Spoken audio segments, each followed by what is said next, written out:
The sun smiled warmly over Edon that Saturday morning. It was a perfect day, the kind of day people would remember for a long, long time. At the very heart of the busy city, Christ the Redeemer Church stood tall and proud, its white walls shining bright under the clear blue sky. It wasn't just any church.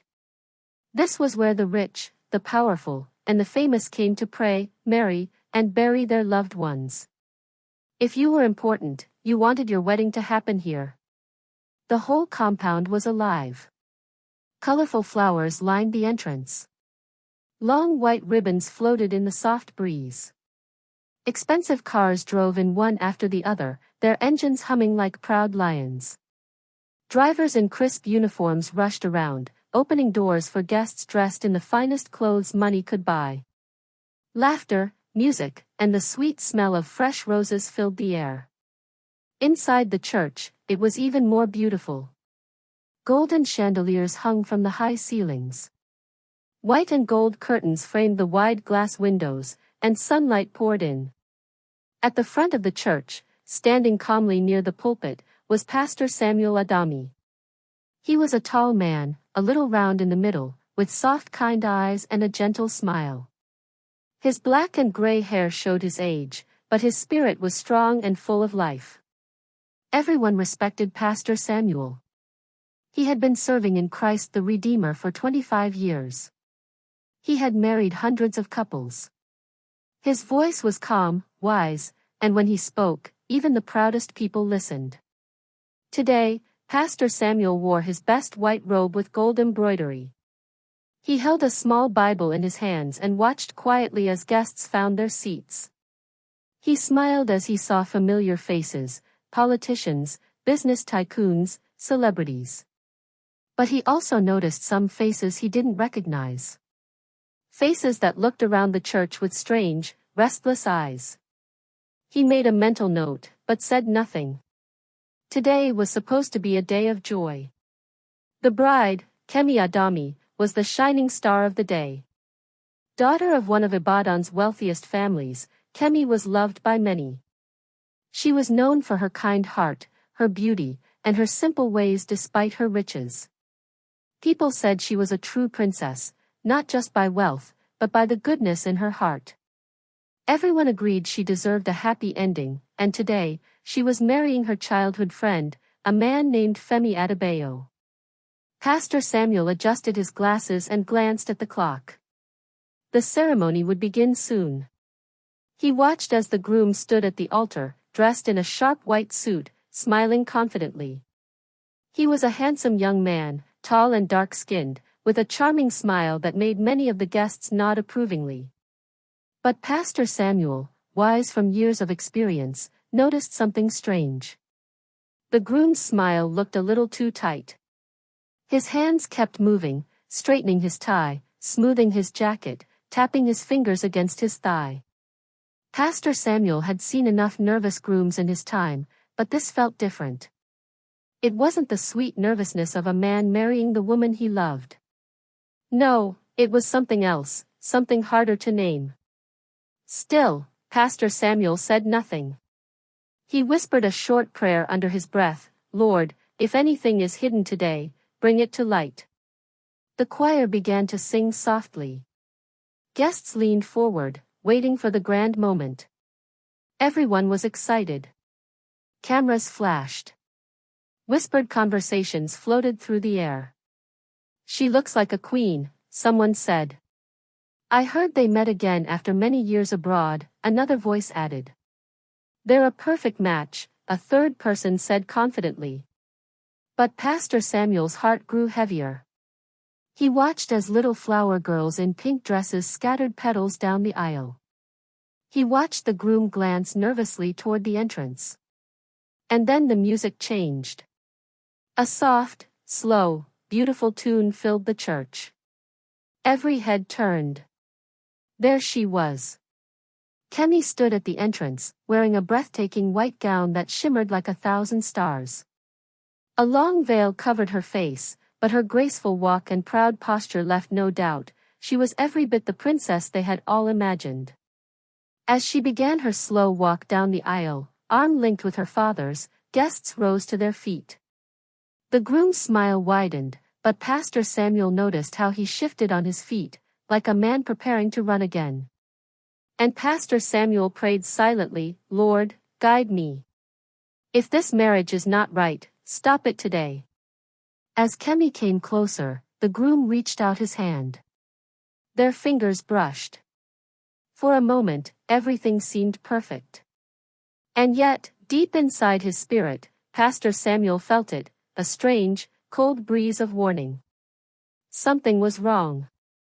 Something was very wrong. But what it was, he could not yet see. Not yet. To everyone watching, this was the perfect love story. A fairy tale come to life. But every story has a beginning.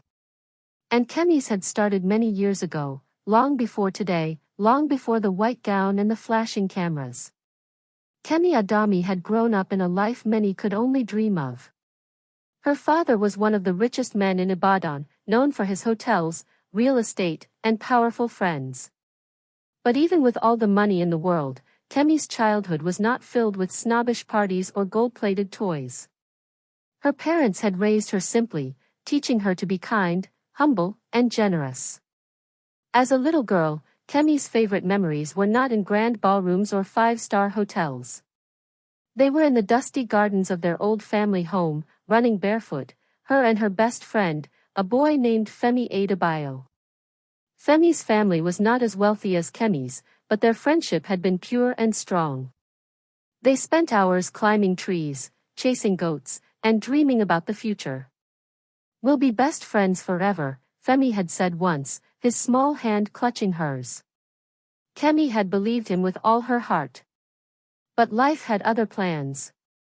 Femi's family moved abroad when they were still young. His father had gotten a job opportunity in London. And just like that, Femi was gone, no goodbye, no letters, no phone calls, only silence. Kemi had cried for weeks.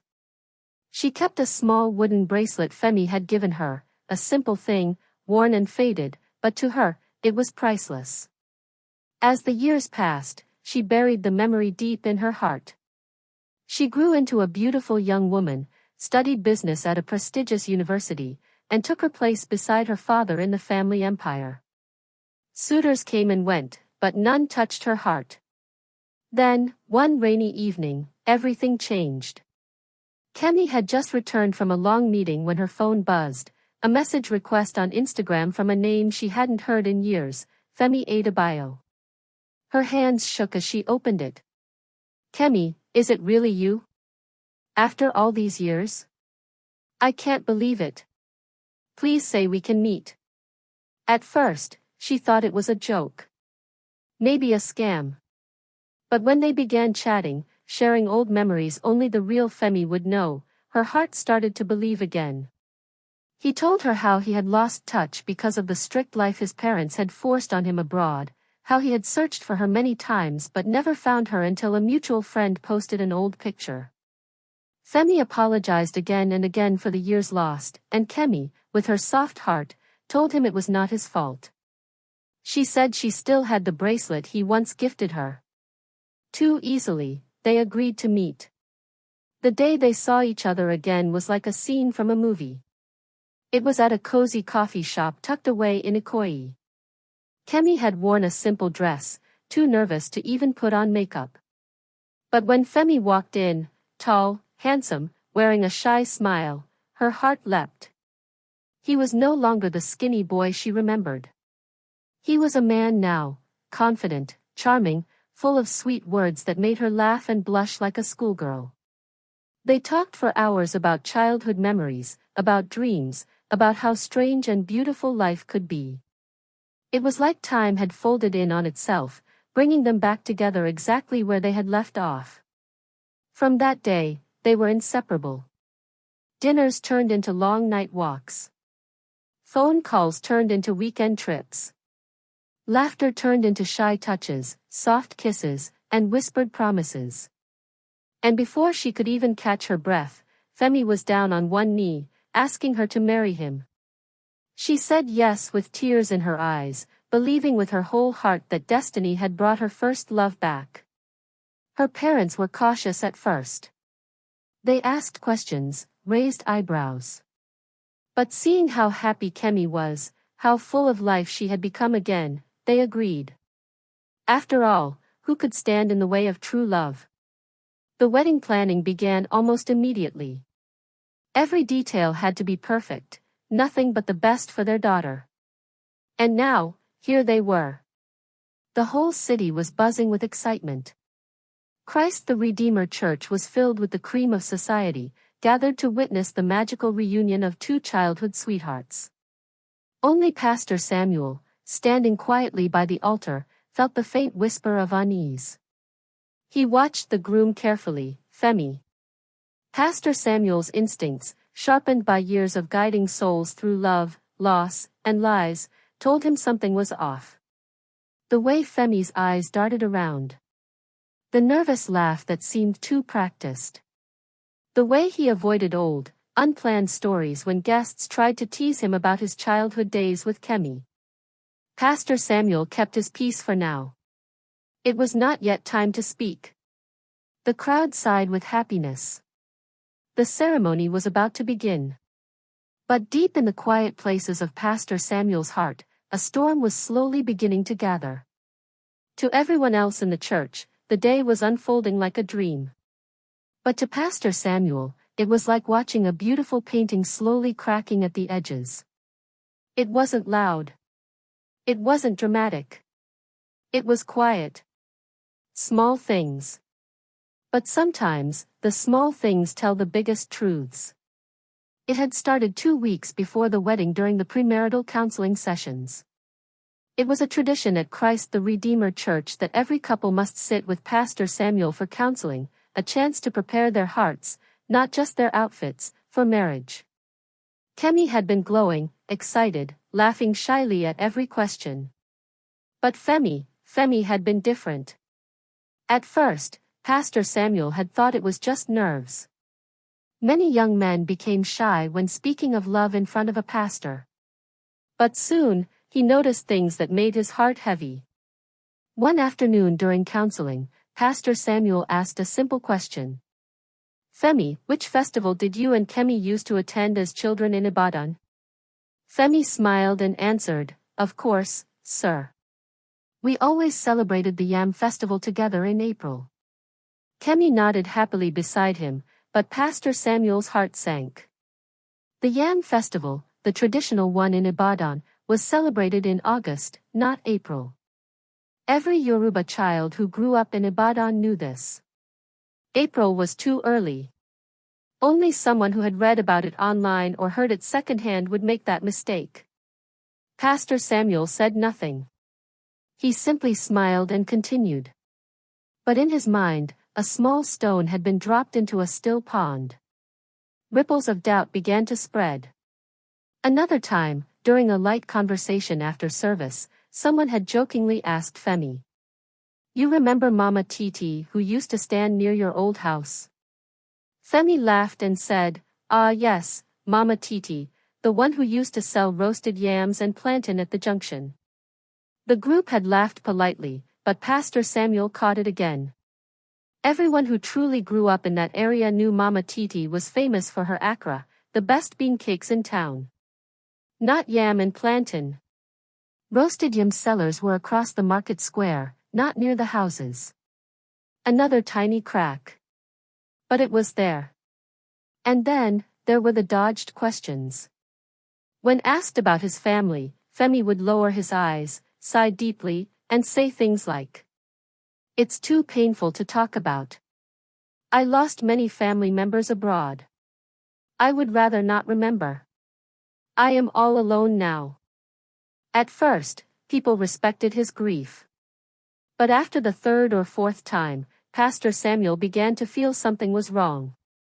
It wasn't just sadness in Femi's voice. It was avoidance. A man hiding behind a wall, not mourning behind it. Pastor Samuel wished he could dismiss the feeling, but he had seen too many marriages built on lies crumble like sand castles in the rain. Then came the request that truly troubled him. During the final wedding rehearsal as they walked through the program, Faye had leaned close to Pastor Samuel and said, "Sir, can we make the ceremony shorter, maybe skip the 'speak now or forever hold your peace' part?" He had laughed lightly, brushing it off as nervousness. "You know, sometimes people cause unnecessary drama at weddings. We just want a smooth day, no interruptions." Kem had looked slightly surprised. "Wow, Faye, are you hiding a secret fiancé you don't want me to know about?" "Come on, babe. You know that can never happen," he replied sharply. She didn't say more. She had only asked the question as a joke. She trusted him completely. But Pastor Samuel froze inside. The "speak now or forever hold your peace" was not just a fancy tradition. It was a powerful spiritual moment, a chance for truth to be spoken if anyone knew a reason why the marriage should not happen. No honest man would fear it. Pastor Samuel gave a small smile and said gently, "Ah, my son, no wedding is without small fears, but truth and love have nothing to hide. We will keep the full program. Trust me, you'll be thankful." Femi had nodded quickly, but Pastor Samuel saw the flicker of frustration in his eyes before he masked it. Another crack. Another whisper in Pastor Samuel's spirit that all was not well. Now standing at the altar watching Faye and Kem together, Pastor Samuel felt the full weight of those tiny cracks pressing down on his heart. Femi held Kemi's hand with just a little too much force. He smiled a little too wide when people looked at him. He scanned the crowd like a man waiting for something, or someone, to jump out. To the guests, it looked like normal nerves.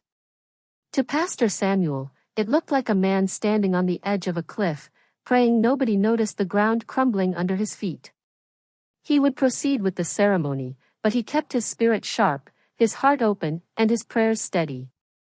If there was something hidden this day of beauty, God would reveal it. Even if it broke hearts, even if it stopped the wedding. He had learned over the years that when your spirit refuses to rest, it's better to listen. And today, God was surely whispering something. The first real crack came 2 days before the wedding. It was a quiet afternoon. The sun was hot, the sky wide and blue. Pastor Samuel sat alone in his small office at the back of Christ the Redeemer Church, going through final wedding arrangements, when there was a soft knock on his door. "Come in," he called. An old man stepped in, carefully closing the door behind him. He wore a simple brown agata and walked with the slow carefulness of someone who had seen many years. His face was lined with age, but his eyes were sharp and restless. "Good afternoon, sir," the man said, bowing slightly. "Good afternoon, Baba," Pastor Samuel replied warmly, standing to offer him a seat. "Please come in." The old man sat down slowly, his hands trembling slightly as he adjusted his cap. "My name is Baba Adebayo," he said quietly. I was, the uncle of Femi Adebayo." The word struck Pastor Samuel like a cold wind. "You are Femi's uncle?" he asked gently, though he kept his face calm. "Yes, Pastor," Baba said. "But that man marrying tomorrow, the one they call Femi, something is not right." Pastor Samuel leaned forward slightly, his heart beating faster. "What do you mean, Baba?" Baba's voice dropped lower, almost a whisper. "I saw the wedding announcement. I saw his picture, and my heart grew cold. That is not my nephew, Pastor." The room seemed to shrink around them. "But are you sure? Maybe he has changed over the years?" Pastor Sam asked carefully. Baba shook his head firmly. "I know my blood. I know Faye. That man looks like him, talks almost like him, but he is not him. Femi would never hide from his family. Never. And there are things, small things, that only family can see." Pastor Samuel sat back slowly, the full weight of Baba's words settling on him like a heavy cloak. It was one thing to feel uneasy. It was another thing entirely to have a blood relative raise the alarm. The elder man leaned closer, lowering his voice even more. Femi's parents are late and I really haven't seen him for a long time, but something just doesn't seem right. I think there is a way you can know for sure, Pastor. Femi had a birthmark shaped like a star behind his right ear from birth. If that man does not have it, he is lying. Silence filled the room. Pastor Samuel nodded slowly, a troubled look clouding his face. Thank you, Baba, he said finally. I will be watchful. Baba stood up, adjusting his cap. I have said my piece.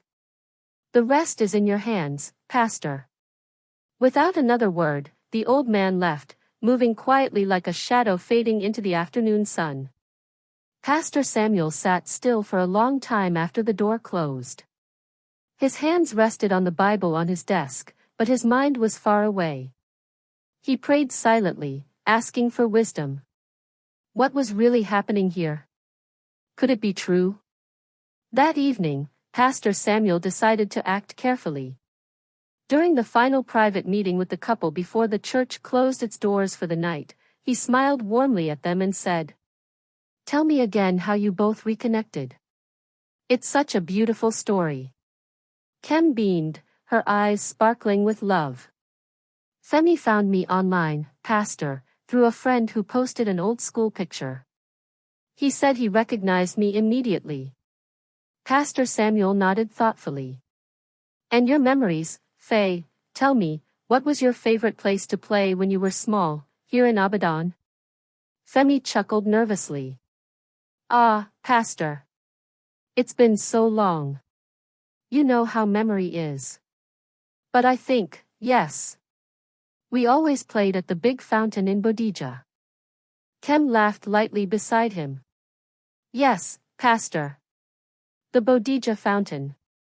Pastor Samuel smiled gently, but inside he frowned. There was no famous fountain in Bodija during their childhood days. Bodija was known for its large market and quiet residential estates, not any public fountains. Again, a small mistake. But before he could press further, Kem placed her hand protectively on Femi's arm and said, Pastor, please. Those childhood memories are so far away now. What matters is our future together. Her voice was soft but firm. Pastor Samuel noticed the way Femi's shoulders relaxed immediately after she spoke, almost as if he had been holding his breath.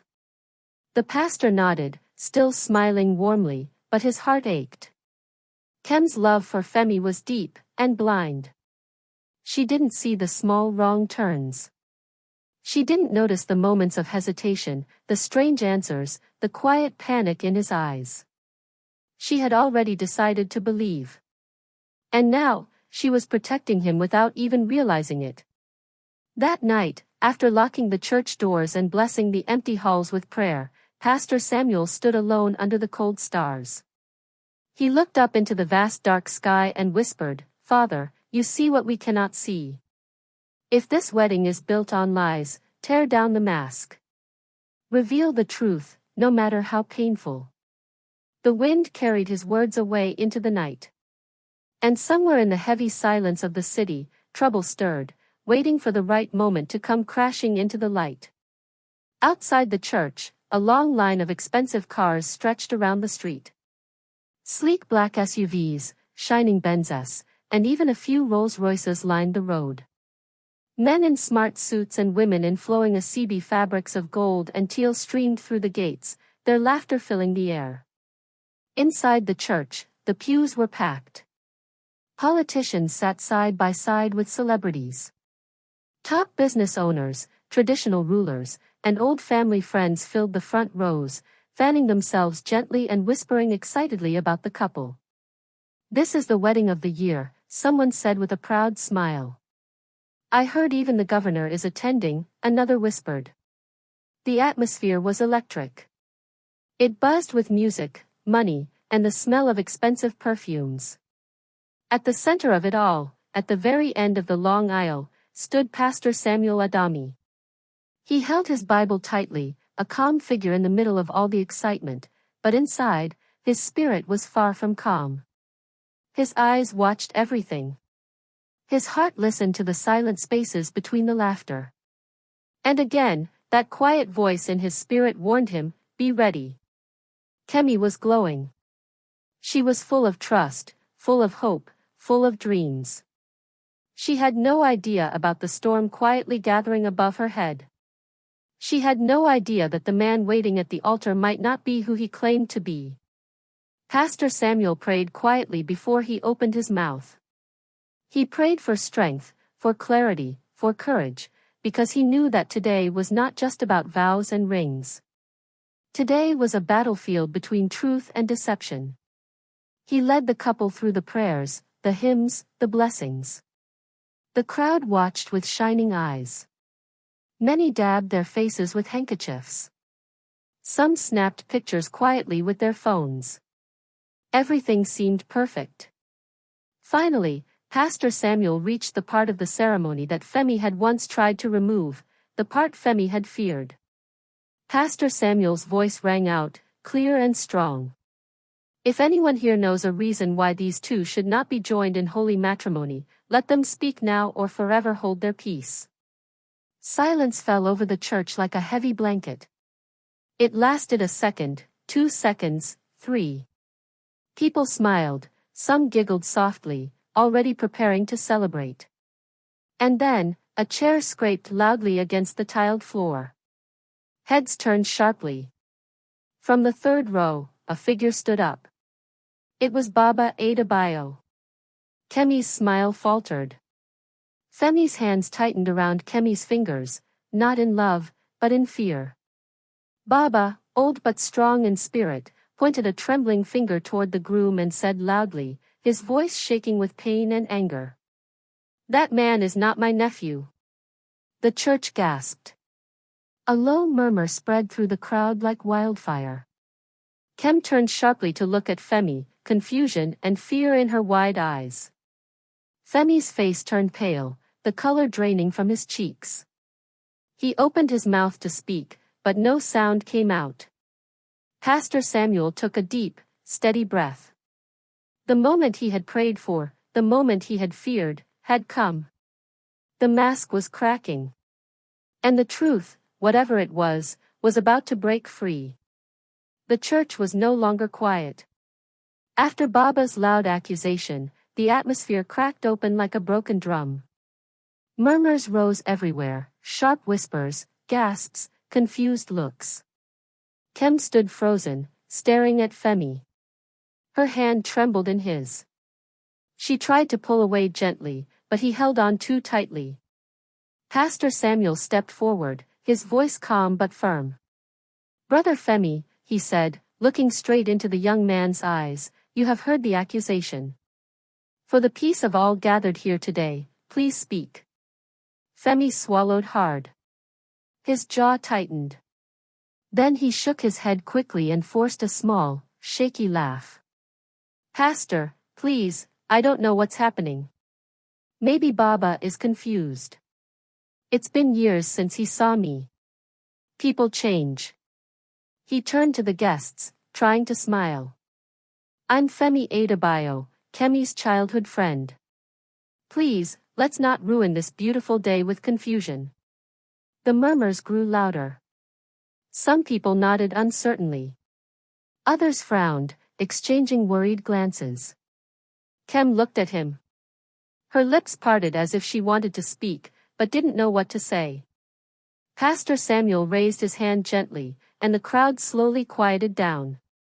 He looked at Femi with steady, wise eyes and said, Brother Femi, if there is no cause for doubt, then this will be simple. The elder mentioned a birthmark, a star-shaped birthmark behind your right ear. Will you please show it to us? The whole church seemed to lean forward at once. Femi froze. For one long second, he stood there, stiff as a statue. Then, very slowly, he raised his hand to the back of his ear, and paused. His fingers hovered there, unsure. Pastor, he said, forcing another shaky laugh, I had surgery years ago. I removed the birthmark. It was ugly. I didn't like it. There was another sharp murmur from the crowd. Someone whispered loudly, "Who removes a birthmark from behind the ear?" Another voice, more skeptical, said, "Lies." Pastor Samuel remained calm. He took a few slow steps closer to Femi. "Brother Femi," he said softly, "you say you removed it, but surely there would still be a scar, something. Let us see. Let everyone have peace today." Femi shook his head again, more desperately now. "Please, Pastor, let's not make a scene. I respect you, but this is not necessary. Kemi knows me. She believes in me." He looked at Kemi, his eyes pleading. Kemi looked torn, her heart fighting her head. She opened her mouth to speak, but Pastor Samuel raised his hand again. "Let us see," the pastor said, his voice carrying the full authority of a man who had walked with God for decades. There was no escape. Slowly, Femi turned his head and pulled his ear forward. Gasps filled the church. There was nothing there. No birthmark. No scar. Nothing. Just smooth, untouched skin. The air grew heavy, thick with shock. Pastor Samuel's voice stayed calm, almost gentle. "My son, you see now why questions arise. Please, speak the truth. God is still merciful." Femi's shoulders sagged. The strength seemed to drain out of him. He licked his dry lips, struggling to find words. Finally, after a long, painful silence, he said, I am not Femi. I did know the real Femi.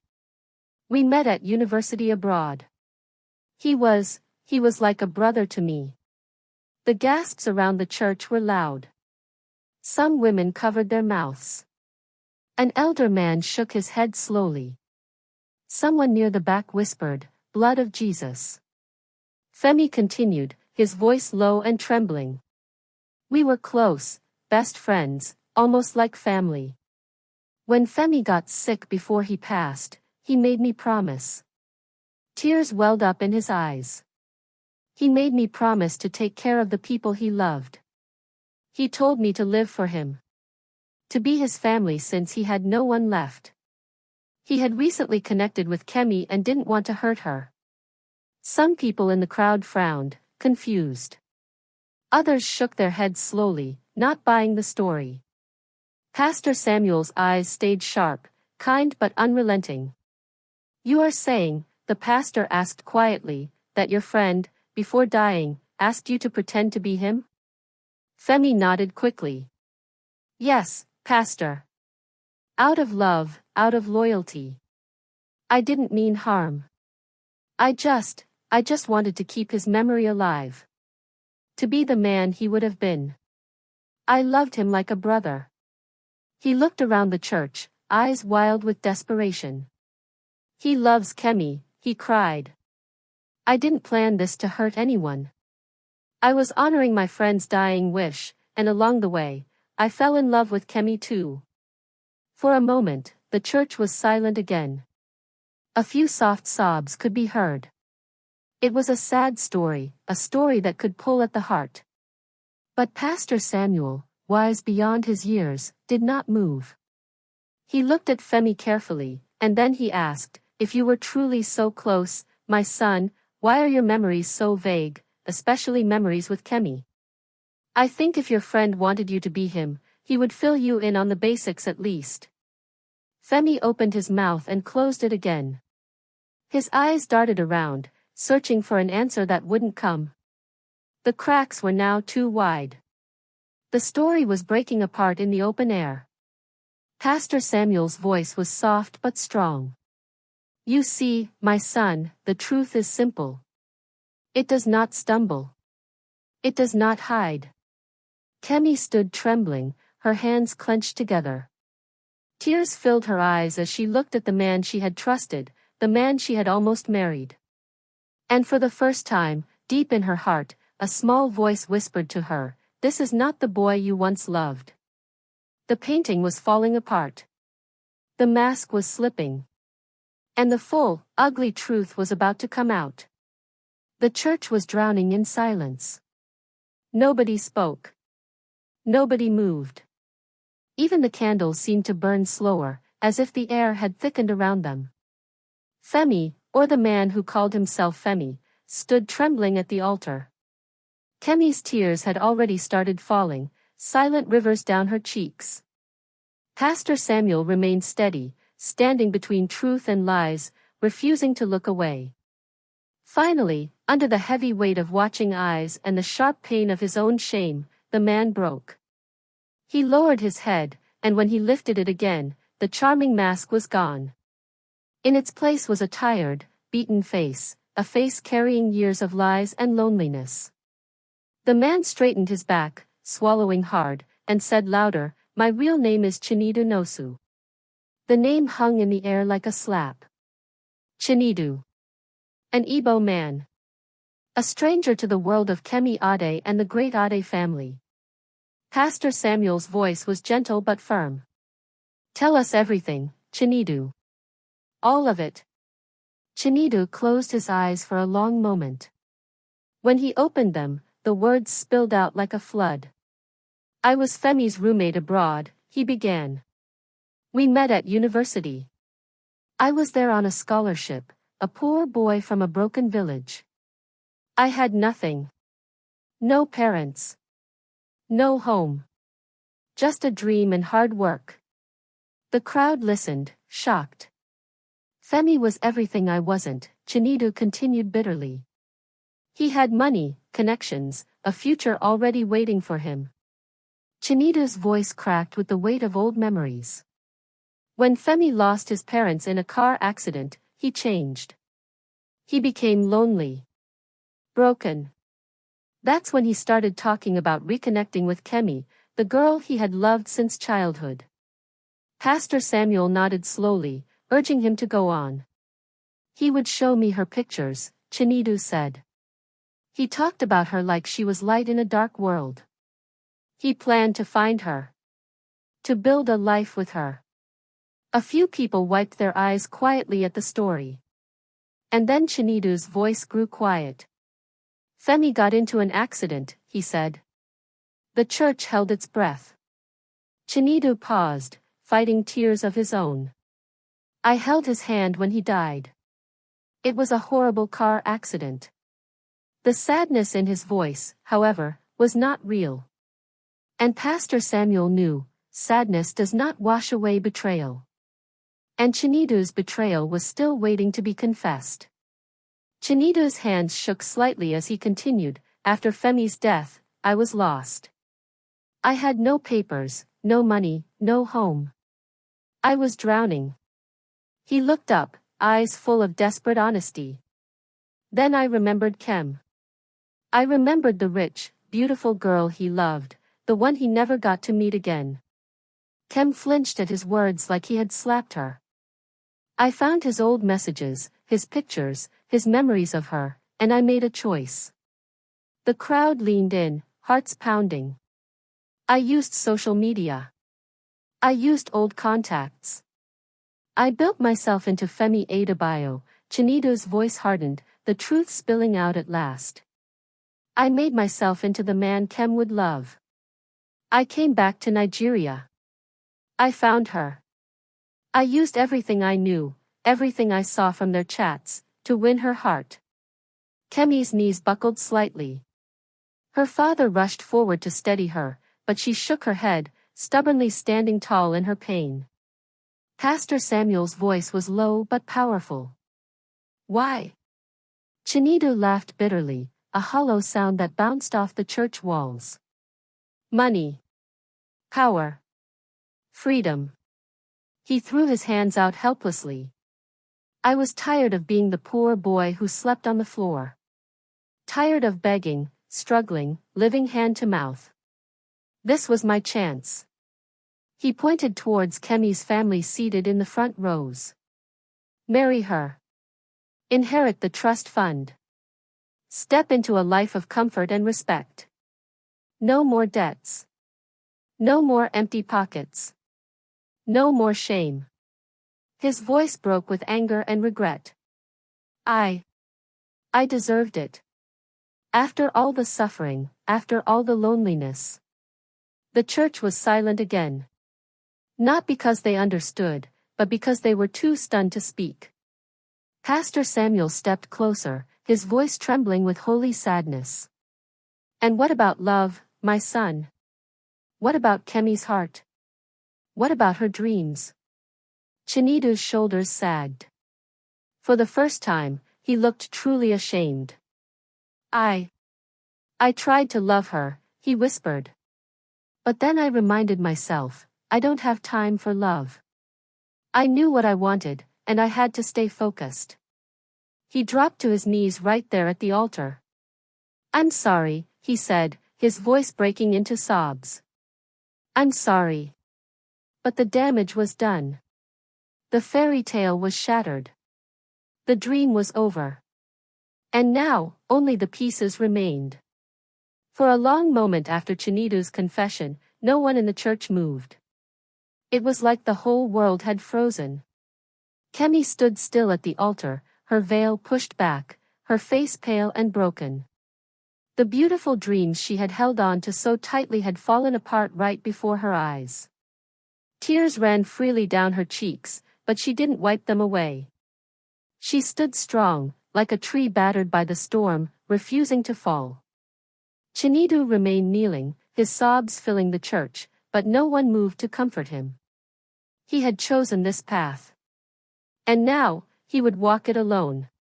Suddenly, as if a switch flipped inside him, Chinedu rose to his feet and turned sharply toward the side door. He bolted. He ran down the aisle, past the shocked guests, knocking over a flower stand in his rush. Gasps and cries filled the church again. Stop him, someone shouted. But before Chinedu could even reach the door, two tall men in dark suits stepped forward swiftly. They grabbed him firmly by the arms. Chinedu struggled for a second, wild with fear, but he was no match for them.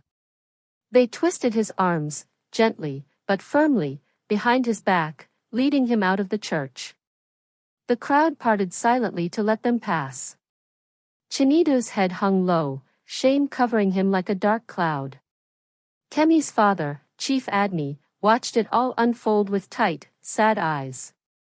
He stepped up to Pastor Samuel and whispered, "Thank you, Pastor. Thank you for preparing us." Pastor Samuel only nodded, his face full of deep sorrow. The night before the wedding, Pastor Samuel had quietly met with Chief Admi. He had laid out all his quiet observations. He had not wanted to cause panic, but he had insisted, "For your daughter's safety, sir, let there be security on standby, just in case." Chief Admi, a wise man, despite his pride, had listened. And now, that simple act of preparation had saved them from greater shame and deeper disaster. The wedding guests slowly began to leave, whispering among themselves. Some shook their heads sadly. Some hugged Kemi gently before leaving. Some wept openly. Nobody blamed her. They blamed the wickedness of deceit, the cruelty of a man who had twisted love into a weapon. In the days that followed, the news spread across Ibadan like wildfire. Ace saved from fake groom at the altar. Pastor Samuel exposes impostor during grand wedding. Kemi's heartbreak sparks national conversation on trust and identity. Everyone had an opinion. Everyone had a theory. But behind the flashing headlines and noisy gossip, a young woman sat quietly in her family home, trying to heal. Kemi did not hide. She did not run away to London or New York, though she could have. She stayed. She grieved openly. She allowed herself to cry, to break, to be angry. But she did not let bitterness destroy her. Slowly, day by day, she picked up the shattered pieces of her heart. With the support of her family, her true friends, and a community that loved her even more now for her strength, Kemi found a new purpose. 3 months after the wedding disaster, Kemi held her first public event, a seminar on women's rights and fraud awareness. She stood on the small stage, her voice steady and clear. I trusted blindly, she said. I ignored the small signs because I wanted to believe in love. Today, I know better. And I will use my story to help others see, to help others fight for their dignity and protect their dreams. The hall erupted in applause. And somewhere at the back, Pastor Samuel smiled quietly, proud of the young woman who refused to be defeated. Life moved on. The seasons changed. Christ the Redeemer Church continued to stand tall, now a little wiser, a little more watchful. Pastor Samuel's sermons carried a deeper fire now, a reminder that love must be built on truth, not fantasy. And she shone brighter than ever. Not because of money. Not because of fame. But because she had walked through fire and come out gold. The heartbreak had not destroyed her. It had only refined her. And though her heart still carried scars, it also carried new strength, the kind of strength that can only be found on the other side of broken dreams. 6 months later, the city of Ibadan was back to its usual rhythm, busy streets, noisy markets, and warm, dusty sunsets. But for Christ the Redeemer Church, something had quietly changed. Since that unforgettable wedding day, Pastor Samuel Adami had become more than just a pastor, he had become a symbol. A reminder that wisdom and courage could still stand against deceit. People came from far and near to hear him preach. And every Sunday, the church overflowed with new faces, all eager to hear the man who had dared to stop a wedding, who had dared to protect a daughter of the land. One particular Sunday, the church was packed. Pastor Samuel stood at the pulpit, his Bible open, his voice calm and strong. He spoke not with anger, but with deep kindness, the kind that touches hearts. People of God, he began, his voice carrying through the hall, discernment is a gift. Blind trust is a danger. He paused, looking into the sea of faces. Love is beautiful, but love must not be blind. Hope is powerful, but hope must walk hand in hand with wisdom. The congregation nodded slowly, listening carefully. If you feel uneasy, Pastor Samuel continued, if something deep inside whispers that something is wrong, listen. Pray. Watch. Wait. He closed his Bible gently. God does not rush. Divine timing is never hurried. He reveals what must be revealed when it must be revealed. A soft amen rolled through the crowd. Many, especially the young women, held his words close to their hearts. Pastor Samuel smiled warmly.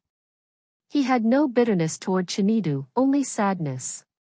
But he was glad, deeply glad, that the truth had been revealed before it was too late.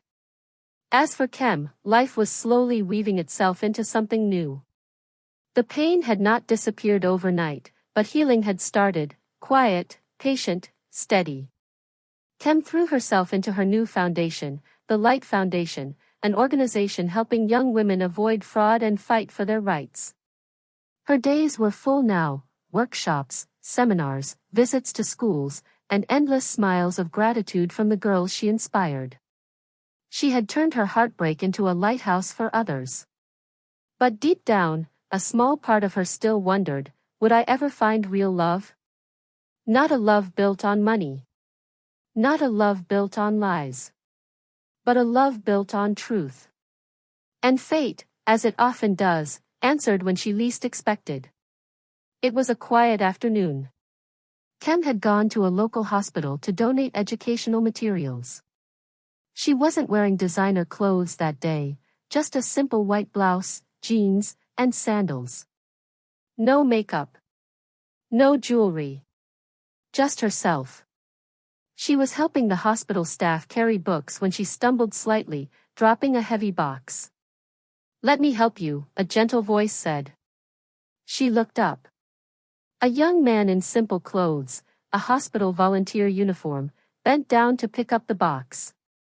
His hands were rough with work, but his smile was soft. Genuine. Thank you, said, a little breathless. The man smiled again, lifting the box easily. "I'm Daniel," he said simply. "I work here part-time. What's your name?" No mention of fame. No glance at her face in recognition. No awkward stares about her past. Just kindness. Just patience. For the first time in a long time, Kem's heart skipped. Not in fear. Not in confusion. But in quiet hope. They talked for a few minutes, about books, children, and dreams. It wasn't fireworks. It wasn't lightning. It was something better. It was peace. Pastor Samuel would later smile knowingly when Kem told him about Daniel. "You see," he said, "real love does not shout. It does not pretend. It does not come wrapped in gold. It comes in truth, in kindness, in patience." And Kem, wiser now, stronger now, knew he was right. She had walked through the fire. She had cried through the storm. And now, finally, she was stepping into the gentle sunrise of a brand new day. Not as the broken bride who was fooled at the altar, but as the woman who chose to rise again, stronger, braver, and ready for a love that was real.